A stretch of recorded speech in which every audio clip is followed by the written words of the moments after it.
A partir de ahora, Radio 10 Rosario presenta Decisión 2015. 15 minutos con un candidato a las próximas elecciones. Decisión 2015. ¿Qué tal? Bienvenidos. Está Agapito Blanco, candidato a senador por el departamento de Rosario, visitando los estudios de Radio 10. Agapito, ¿qué tal? Es un gusto que estés aquí. No, el gusto es mío y gracias por darme esta oportunidad. Bueno, una campaña rica. Yo decía en la interna, como no sé si nunca antes, pero al menos en las últimas elecciones a esta parte, había una renovación interesante de candidatos que podía llegar a abrir el juego, no solo en el Consejo, para los cargos legislativos, sino también para la propia Intendenta de Rosario, la Intendencia. Corrido el caso de Jorge Boazo, de Héctor Caballero, con nuevos actores que se presentaban, y evidentemente esto ha dado resultado porque el electorado ha buscado nuevas formas, no solo de representación partidaria, sino también de nombres, ¿no? De figuras en la política. ¿Lo ves así? Sí, absolutamente. Bueno, lo charlábamos hace un rato, que nosotros teníamos una encuesta del año pasado, que despojado de todo partidismo, simplemente comentando y hablando con la gente de cuál era su percepción de la política, había casi un 80% que opinaba o expresaba su voluntad de que quería un cambio, de que no iba a volver a votar a los que estaban, que no iba a volver a votar básicamente al socialismo, que independientemente de cualquier cosa son los que hoy le toca administrar la ciudad y la provincia. En ese sentido, creo que el PRO lo que ha hecho es poder ofrecer un abanico de posibilidades que tiene que ver con políticos de distintos ámbitos de la vida política, pero por sobre todas las cosas y en mayor medida, profesionales del ámbito privado que decidieron dar el paso y que decidieron comprometerse con una propuesta. Y bueno, creo que en ese sentido, en las últimas PASO, que en definitiva es la gran encuesta, se vio reflejado esa voluntad de cambio, ¿no? Y se vio esa voluntad de cambio reflejada en los candidatos del PRO. ¿En qué momento cree que lo toma como digamos, la fuerza Mauricio Macri en caso de que gane la provincia y la ciudad de Rosario, que es el resultado que le dio las internas, ¿no? Digo, un momento como partido. Yo recuerdo el socialismo cuando ganó la provincia de Santa Fe, le costó armar su equipo de trabajo, su gabinete, mudando parte del mismo de Rosario a la provincia de Santa Fe, y eso genera tiempo, ¿no? Para poder ponerlo en funcionamiento. ¿Creen que es el momento de maduración el ideal para el PRO para gobernar Rosario o la provincia de Santa Fe, que es distinto de aquella última elección en donde estuvo a 3 puntos contra el CEL de ser gobernador de la provincia de Santa Fe? Sí, adhiero un poco tu análisis. Yo creo que todos los gobernantes tuvieron su día uno. Y la realidad es que uno con el equipo empieza a diseñar o a proyectar cuál sería el equipo ideal, ¿no? Cuando uno dice, bueno, tenemos que ocupar determinado espacio, determinado otro, uno piensa y perfila a la persona que tiene que ocupar ese lugar. Sí. Pero hay una realidad. Uno cuando toma posesión de un estado provincial, municipal, cuando hace posesión, cuando tiene ese día uno que hablábamos, uno puede tener una idea bastante aproximada de qué es lo que hay detrás de la puerta. Pero la realidad es que uno lo toma con beneficio de inventario. Es decir, uno dice, bueno, le pasan un papel donde dice acá en ese cajón hay 4 viromes y 20 lapiceras. Y la verdad que hasta que uno no abre el cajón y no ve si hay 20 viromes y tantas lapiceras, es muy difícil saber qué es con lo que se va a encontrar. Entonces, muchas veces esa persona que uno perfiló para ese lugar se da cuenta que ante la realidad, ante el caos o no que pueda haber en esa célula administrativa, uno debe cambiar y debe cambiar rápidamente, y a lo mejor esa persona hay que trasladarla a otra y hay que buscar alguien que esté más a la altura de esa circunstancia, ¿no? de esa coyuntura puntual que se puede dar en uno u otro ministerio. Entonces es casi natural para todos los gobiernos tener unos primeros 180 días de acomodarse, de ver, de ir ajustando piezas, de ver quién puede estar mejor capacitado para cada lugar. El PRO lo que ha hecho en ese sentido es armar como una especie de stock de profesionales que, sobre todo viniendo del ámbito profesional privado, están a disposición de poder ocupar esos lugares. Muchos lo hacen desde un punto de vista, llámale voluntarista, donde dice, bueno, miren, yo le puedo dedicar a la administración pública 1 año de mi vida, o le puedo dedicar 2, o le puedo dedicar 3, o le puedo dedicar 4. Pero lo que sí se está buscando son profesionales que hayan sido exitosos en su ámbito y que quieran dedicarle, que quieran comprometerse, que quieran ocupar los espacios. Muchas veces se dice que en la administración pública deberían estar los mejores profesionales, pero hay una realidad. La administración pública, comparado con el ámbito privado, paga muy mal. Es decir, hoy un profesional de 40, 50 años en el ámbito privado que realmente sea exitoso, gana muchísimo más de lo que el Estado le pudiera pagar. En contra de lo que vale el imaginario popular, ¿no? En contra, exacto, porque dice, no, ganan muchísimo dinero. No ganan muchísimo dinero. Probablemente un profesional, un secretario, un ministro, un subsecretario o un director de algún área gane comparado con un sueldo base y a lo mejor gana 3 veces más. Pero llevado a ese nivel, a un ese nivel privado, claro, la gente tiene que entender que ese mismo profesional puesto en una empresa privada no es que ganaría 3 veces más que un sueldo básico, a lo mejor ganaría 6 o 7 o 10 veces más. Entonces es muy difícil convencer a un profesional exitoso que venga a la administración pública a brindar todo lo que sabe, todo lo que puede dar. Entonces, ¿qué es lo que estamos generando? Este banco de profesionales, ¿no? Este stock de profesionales que han manifestado su voluntad de dedicarle una parte de su vida profesional a la administración pública. ¿Y con qué provincia de Santa Fe creen, por lo que han estudiado, que se van a encontrar independientemente de la problemática que uno ve, que es palpable, ¿no? Que además la sufre como ciudadano? En el Totalmente. día a día. La gente tiene que entender que la administración pública es dinero. Es decir, sin dinero no se puede hacer absolutamente nada. El dinero es lo que el ciudadano aporta a través de sus impuestos y el administrador, el gobernante, lo que tiene que hacer es hacer que ese dinero se multiplique y hacer con una masa de dinero la mejor y mayor cantidad de obras y de servicios posibles. ¿Qué es lo que nos vamos a encontrar en la provincia de Santa Fe? Con el 96% de ese presupuesto, de ese volumen de dinero usado para gasto corriente. Claro. ¿Qué ocurre? Solamente el 4% quedaría para bienes de capital y obra pública. Por llevarlo a un ejemplo básico, no tenemos dinero prácticamente ni para pintar las rutas. Claro, es el 4% de un presupuesto global de 70.000 millones de pesos este año. Es una fortuna. Es una masa de dinero tan grande que uno no puede creer. Para que la gente se dé una idea, cuando Mauricio Macri asume el gobierno de la Ciudad de Buenos Aires, tenía exactamente la misma ecuación. Un poquito mejor, en lugar del 96 tenía el 94%. En estos 6 años lo pasó de ese 94% al 78%. Y la verdad que se nota esa masa de dinero destinada a obra pública. Porque en definitiva... Y ahora, discúlpame, en la provincia de Santa Fe esto se da, porque una cosa es que ese dinero está afectado a pagar un buen salario de los docentes, a un buen salario de la policía de la provincia de Santa Fe, que está afectado a buena salud pública, y otra cosa que se pierda por los vicios propios de funcionamiento del Estado, ¿no? De más secretarios, más asesores, más funcionarios, digamos. ¿Cuál es la realidad? La verdad que hay dos eternas discusiones, si el Estado debe ser grande o el Estado debe ser chico. Nosotros creemos que el Estado debe ser eficiente. Hoy nos toca que el Estado es grande. Probablemente uno piense que el Estado, si pudiera diseñarlo desde cero, sería infinitamente más chico de lo que es ahora. Nosotros tenemos un Estado provincial gigante y el objetivo nuestro es hacerlo eficiente. Obviamente que lo que vemos, y se palpa y se nota, porque permanentemente hay protestas al efecto, que los sueldos son muy malos, los maestros ganan mal, la policía gana mal. La policía hoy está ganando, no llega a los 10.000 pesos por mes. Es decir, plantear un nuevo esquema de seguridad sin tener en cuenta que hay que dignificar al policía, que hay que darle un sentido para que él en algún momento le ponga el pecho a las balas por nosotros, porque eso es lo que tenemos que entender. El policía es quien nos tiene que defender, y nosotros no podemos exigirle ni pedirle a un policía que se juegue la vida por nosotros cuando le pagamos 10.000 pesos por mes. Cuando la sociedad lo discrimina, cuando el poder político lo ningunea, cuando la política no se clava un saco, una corbata para ir a un sepelio de un oficial o un caído de la fuerza, cuando no son capaces de cuidarlos,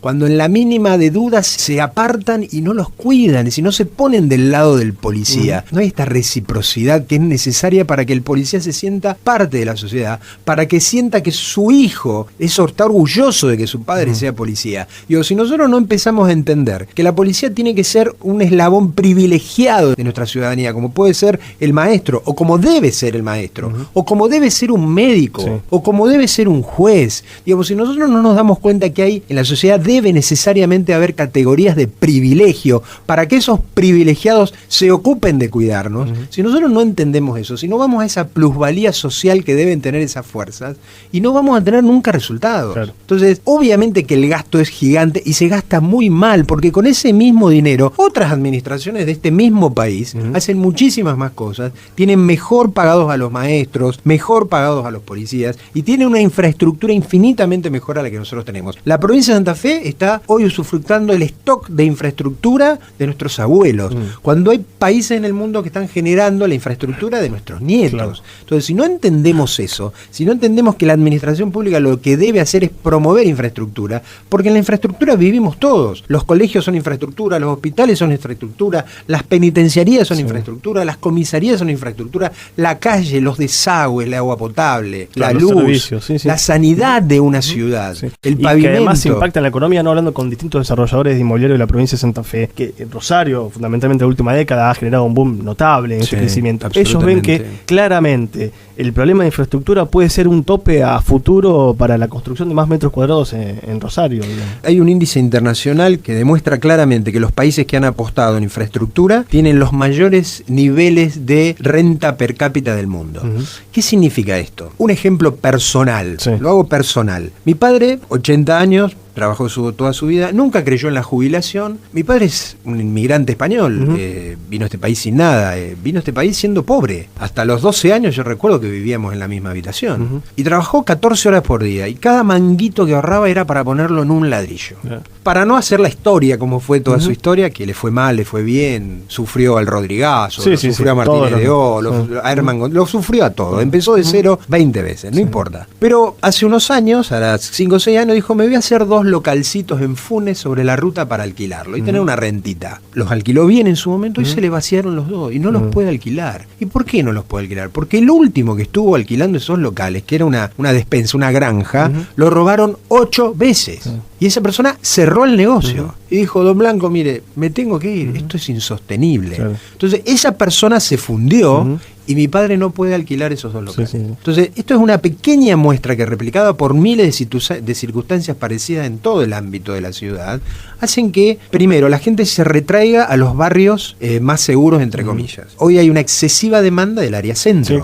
Cuando históricamente, ¿cuál era la movilidad social? ¿Cuál era la forma en que la gente tenía posibilidades de acceder, de tener su vivienda? Y compraba un terreno en barrios periféricos, en barrios que a lo mejor no tenían pavimento, que simplemente estaba delineada la calle, compraba un terrenito ahí, llevaba 1000 ladrillos, el fin de semana abría los cimientos y así iba construyendo su casa. Y después venía el Estado, le hacía el pavimento, le llevaba el agua corriente, le llevaba la electricidad, le llevaba la recolección de residuos, y de esa manera se fue armando, se fue articulando la trama urbana de la ciudad de Rosario. Hoy eso es impensable. ¿Por qué es impensable? ¿Porque no se puede acceder al terreno? No, es impensable porque si dejás 1000 ladrillos, cuando volvés el lunes los ladrillos no están más. Bueno, eso pasa en Funes, en Roldán, con la cantidad de créditos han dado para la construcción. Exactamente. Y demás, ¿no? Entonces la gente dice, bueno, no hay tierra saneada, no hay tierra que se pueda incorporar a una trama de seguridad. Entonces, en la medida que el Estado provincial no entienda esto, en la medida que el Estado provincial no... A ver, tierra sobra. Se podría haber loteos por todos lados para que la gente pueda acceder a su terreno y a partir de los créditos que se están dando poder construir su vivienda. Sí, en Europa se encasan hasta las montañas. Pero digamos, por supuesto. Esto lo podemos traspolar al resto del país, ¿no? Absolutamente. Entonces, en la medida de que el Estado no genere las condiciones para que este arraigo territorial de la ciudad de Rosario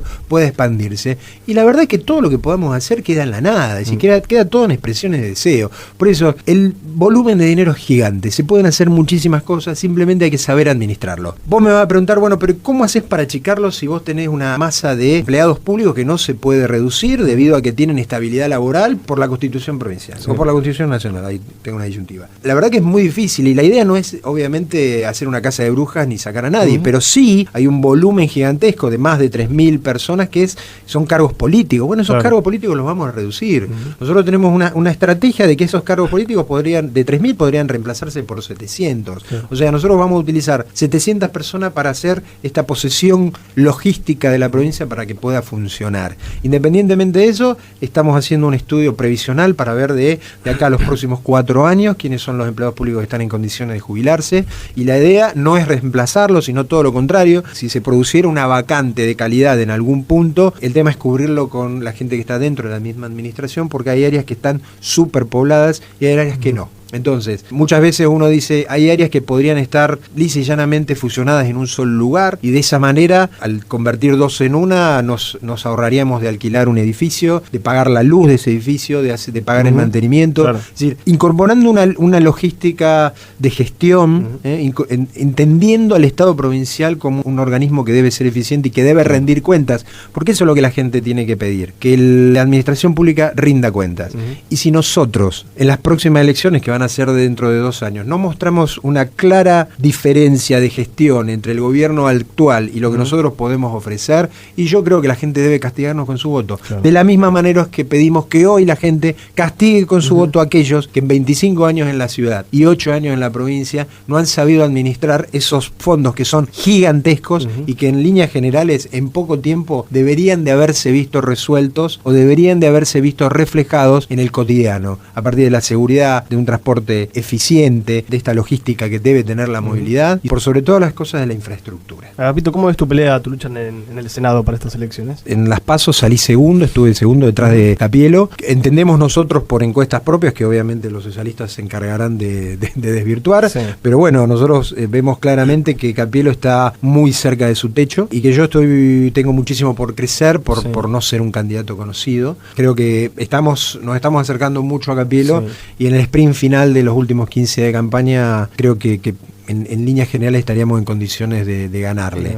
Pero también necesario, hay... ¿no? Porque digo, leyendo las internas, que es solamente una lectura, es un mapa, una fotografía, en caso que del ser sea gobernador, va a tener pocos legisladores, tanto, digamos, sin senadores y con muy pocos diputados, ¿no? en la legislatura. Digo, si le preguntás a un oficialista, siempre quiere más legisladores por traccionar los proyectos del Ejecutivo. Si le preguntás al opositor, no hace falta más legisladores de oposición para controlar un Ejecutivo. Digo, independientemente de una y otra mirada, ese es más o menos el mapa que se da, ¿no? En la provincia. Sí, es absolutamente real lo que contás. La realidad es que la constitución de la provincia pensó, o aquellos que la generaron pensaron en este sistema de equilibrio, claro, ¿no? Entre el legislativo y el ejecutivo. Sí. Obviamente después están las suspicacias, ¿no? De que en realidad la oposición está para oponerse y no para generar una crítica constructiva o una oposición constructiva. Pero me parece que en cualquier caso siempre es preferible esta contraposición, siempre es preferible que el ejecutivo esté en minoría. Creo que está en la cintura del equipo que uno forme para poder gobernar sin necesidad de tener... Exactamente. ¿No? Obviamente uno trata de referenciarse directamente con